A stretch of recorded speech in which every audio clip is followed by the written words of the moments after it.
How's it going, everybody? It's me, Shane. I'm here to give you another Mashle Magic and Muscles episodes review.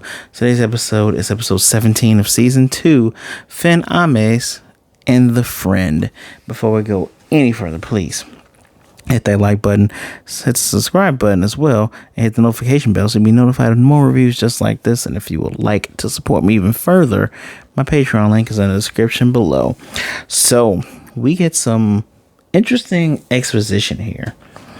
I know that there was when I review Solo Leveling, they pushed so much exposition in the last the first 3 episodes, right?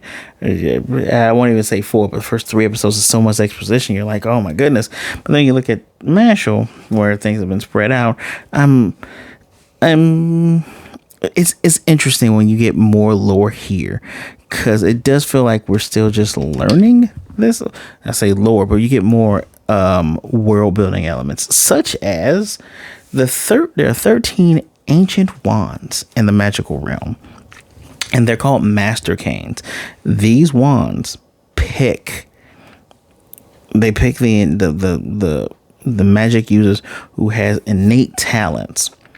As a matter of fact, the illustration that was shown was like an angel behind the person with the master cane wand.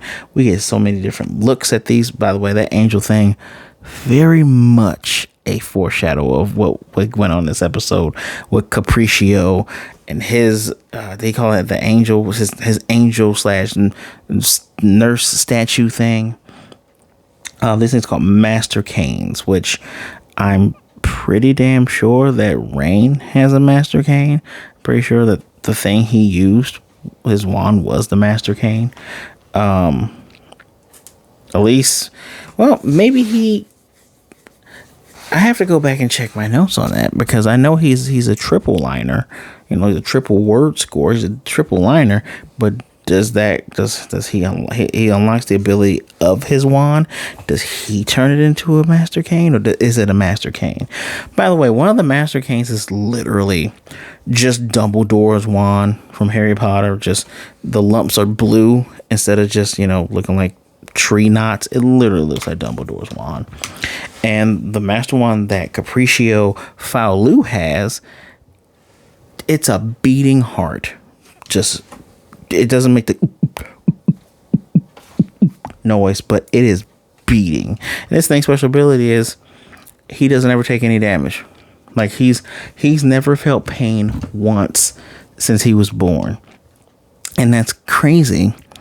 And it explains why he is a sociopath and a sadist. He's able to, any damage that goes on him. So he takes a knife and he stabs himself.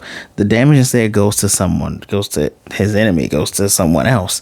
So that's how he beats folks. He stabs himself and they feel it. He was chosen for, I don't know if these wands have names, but he did not tell us the name of his. And I suppose, because initially I found his way annoying, right? Again, this world is like, what if everybody was just, everybody in Harry Potter was just Voldemort and just super racist, right? And his whole thing about, your power is decided the moment you're born. The weak should just be weak and just know your station. He's talking down to our boy Finn, like saying, you compared to your brother, but you sucked in middle school. You always flunked out. That's why when you're here, I'm like, it's a mistake. So just give me your crystal. And he's literally just bullying him, just straight up bullying him with those dead eyes and not feeling pain. That's it. Then Finn does some really ingenious stuff in here. I'm gonna hold out on telling you my favorite part of what Finn did, but like when he's running away, he doesn't reveal what type of magic he has. He pulls a bluff. It says dangerous. Wasn't that? He pulled a bluff and was able to run away. Then make his real magic is changing the position of things. So he changed the position of Capricio with the person that he beat up. Unfortunately, he still stabbing his leg and hurt Finn and everything else. And when this jackass looked like he was gonna cut his own throat and kill Finn, we get a dynamic entry from our boy Mash, who smashes his face into the wall. And I like that this comes out of nowhere. I mean, it comes out of nowhere, but I like that it doesn't come out of nowhere. Because in the beginning, when we see everyone separated, Dot's like, oh, dang it, we're separated. And Lance is like, they're going to be in a lot of deep trouble. Mash looks around and takes off. He's just taking off to find Finn. And we get... Mash saved this episode for me. Because just listening to Capricio go on about the week and blah, it's so cliche to just hear that over and over again. Like, I just turned 36 on Wednesday, so I've watched quite a bit of anime. I've heard quite a bit of dialogue before, and just hearing another character do the whole might is right, your power levels decided when you're born, Kakarot, just to hear that shit again was just like blah, man. But Mash really, so the beauty about Mash is he literally is the strongest person here. He is physically imposing. He can beat the stuffing out of anyone. So that's why you got to pair him up with interesting opponents. You pair him up with the divine visionary guy who makes swords and is just testing him with base level magic. Well, like, okay, you got some good stuff. Or you test him with the perfect of one of the dorms who does this puppet thing and he has to break through that. Or you test him here where every hit he does is being reflected on him. It's literally like the guy's always on the offense because every time Mash hits him, he gets hit back. And Mash does a very nice speech here when he was talking down to Finn, talking about, you're an eyesore, blah, blah, blah, blah. By the way, that angel behind Capricio. Everyone can see it. Kind of reminds me a little bit of Faust from Shaman King. But let me find the speech because I love the fact that I type all this stuff out. Where's it? So he's talking trash about Finn, saying he doesn't belong here, calls him a weakling, who can't defend his crystal by himself. And Mash has the funny Mash face that we see in the little intro with the cream puff. He says, you got a point. It's wiser to quit at something if you can't do it. And it is important to look at yourself objectively so you can know your place. I definitely enjoy the message in this episode as opposed to the message that I received in Solo Leveling, but we won't. You can watch my review of that. It'll probably be suggested at the end right there. Mash continues. Finn's actions may be futile efforts in your eyes, and he may be an eyesore, but desperately standing against something you fear. My friend is standing against someone overwhelmingly stronger than him. And for you to thoughtlessly laugh and look down on him, I'm not going to allow that. That's when we get the glowing eyes Mash. And he's kind of powering up, right? And,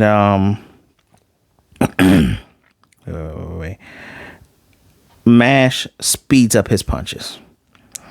And he's the trick behind this is attack consecutively to get past the fact the dude is instantly healing. Like when he stabs himself, he instantly heals. That's why other people feel it. And so Mash is punching faster and faster. I also thought that knife was the wand, but it wasn't. It would be how cool would it though be if you had a knife wand and you hurt yourself and hurt someone else? He did stab himself in the diaphragm, so I know Finn was in pain. But Mash says after he makes the nurse's face crack, he says, "Of course, I'm a million times stronger than you are. But when you realize that, can you stand against me like Finn stood against you?" And that's so cool. Mash says some of the coolest shit. Like, that is so cool. And Mash does do the dance. So the guy starts getting excited. He's like, oh man, no one's ever like broken through, made the nurse break and crack. And so he's like, this guy's different. He's special because all the while Mash is hitting, it's like he's hitting himself. So it's like pow, pow, pow, pow, hurting himself, but pushing through all that. Like, what was it? Capricio was doing the stab thing too, and Mash was just taking it. He doesn't scream out, doesn't go, oh, ow, ooh. It hurts him for sure, but he has an indomitable spirit and a strong will, so he just keeps going through it, right? And there's a second phase to this boss fight, which Capricio, he's giving us exposition. He's not saying it out loud. It goes completely against anime or villain code to not say out loud what your powers do to the opponent, but just think it so that we, the audience, can hear it. The queen will now get into the nurse will get into a defensive mode, and she like bulks up, becomes super muscular, grows, I want to say another set of arms. I thought it was like 2 sets, but at least one more set of arms. Looks wild and crazy. Her giant syringes, and she just starts throwing them in the air like raining arrows. And of course, Mash is dodging it, and guy's trying to stab him. So Mash is figuring out how to break him and break the nurse, and he takes out his iron rod wand. Everyone knows it's iron. By the by, the crowd can see this. So when Capricio was doing all this stuff to Finn, they're like, isn't this a bit too far? Like, he's really gonna cut his neck. But when they see Mash pull out the iron rod, he stretches it and he pulls it, and they're like, he is manipulating and transforming iron with his bare fingers, and he turns it into an iron racket. I don't know what this ball he has is made of. I'm going to assume it's iron as well, because you hear the thump, thump. And so he starts doing what the audience compares to a wall volley against the nurse. So he's dodging the moves and just hitting it back in the same spot where it's cracking over and over and over again. And they're just astounded, like, we don't know what to make of him. And I love the fact that they're not saying it out loud. They're all thinking it collectively at the same time, but it's as if they're saying it out loud. And he breaks this thing. He makes it shatter. And when Capricio's whole thing was, I'm not going to kill you fast. I'm going to do it slowly. I was able to find someone that can keep up. And Mash goes, you want to know what pain feels like? And thwaps him right in the head, which I'm like, if this wasn't anime, I'm pretty sure that guy would have been dead from just a straight up head injury. A giant iron racket straight into your head. And wait a minute, Mash, I'm gonna save this. And so he does feel the pain, right? He even admits, he's like, wow, this pain is horrifying. Like, every time my heart beats, it hurts even more. And he's like, it hurts.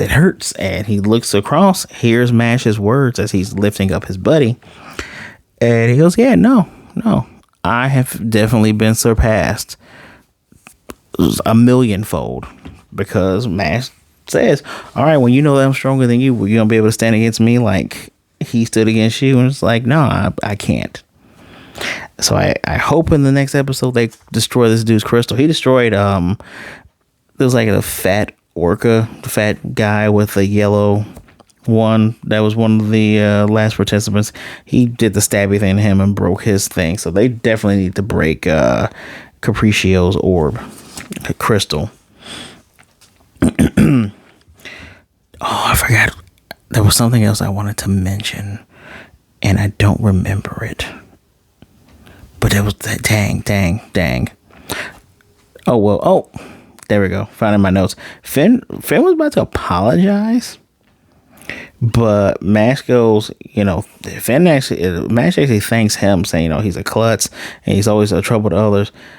But, he can still stay together with everyone thanks to Finn. He helps his buddy up. Finn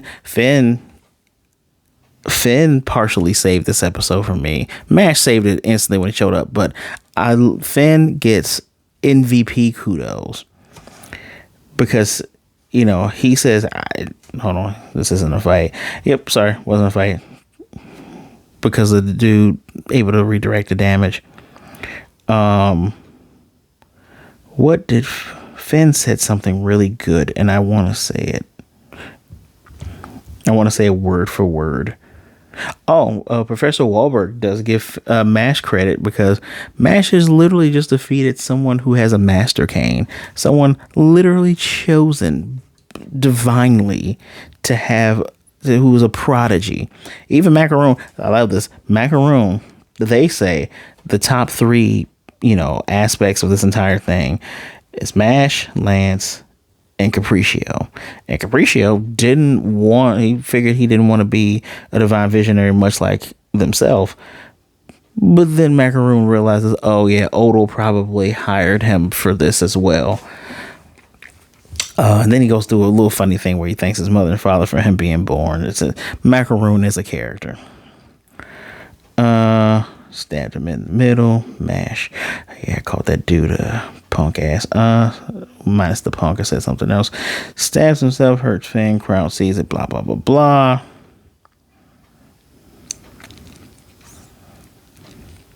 There is a point in here where Finn thinks back to meeting Mash and Mash being happy about having a friend with him. That was a funny part too. But Mash being happy that they're friends. And Finn goes, even if I'm a loser, even if I'm a coward, I can't do something as pathetic as abandon a friend. And he tries to fight again, but both of his blasts miss, and that's when he had to come and get saved by Mash, which thank goodness he was. I honestly thought this episode says Finn, Ames, and the friend. I thought it was going to be Lance showing up and fighting this guy for him. I do like that Mash was the one that showed up. It definitely subverted my expectations. Funny part earlier when Finn saw Capricio beat up and fatally just stabbing that guy, he says, all right, maybe he hurt me when I was when I made too much noise with coming here. So he presses against the wall and says, I am the wall, I am the wall, and says it over and over to the point where he starts actually blending in color wise with the wall. He tries to peek in, and dude is behind him. He's like, what are you doing? I'm the wall. Finn has some of the best comedic timing. He's a good straight man. He is, I guess you could call him an evolution of Dragon Ball Krillin, like early Dragon Ball Krillin, with all the funny stuff he was saying. Finn is definitely not early Zetsu. Oh God, that's not my guy's name from Demon Slayer. Zetsu's from Naruto. Zenitsu. Big difference. But funny, hilarious. Do like the fact that he stands his ground for his best friend. Let's just call it what it is. Mash is his best friend, and I deeply enjoy that. There was no title shot for next time, so maybe they're taking a break next week. Who knows? If they are, it'll allow me to catch up with some other stuff. But yeah, no new title. But this was a really good episode for me. It went down with the cliche villain thing, but I liked how a lot of those elements worked it back up. I'm definitely giving it a 4.5 out of 5. You subverted my expectations with who was showing up. You gave Finn a chance to show, I'm not the strongest here, but I have a strong will. You have Mash doing the impossible, seeing the invisible, roll, fight the power. Fun. 4.5 out of 5 for me. Mash beat that guy in the head with an iron bar, basically. That's crazy. Here's hoping Dot finds somebody and actually beats them up, maybe, possibly. So, 4.5 out of 5 for me. Let me know what you think in the comment section below. Please don't forget to hit that like button, subscribe, and hit the notification bell so you can be notified of more reviews just like this one. I really hope we don't get a week without Mashle. I'm actually looking really forward to these episodes. Please, everyone, be good, be blessed. Wash those hands, drink some water. All right, stay safe out there. Be good to yourself, be good to others. Either way it goes, don't be a jerk. All right. Remember, there are people out there that care about you. If you're feeling down and out, make sure you reach out to somebody. There are people out there that would rather talk to you today than to miss you and mourn you tomorrow. I can guarantee that. My social medias are in the description below. Go ahead and give me a follow. Send me a message. As long as you're not a jerk, I'll definitely get right back to you. All right. Well, until next time, I can't wait to see you. Can't wait to see another one of these. Let us muscle through the week. I'll see you next time.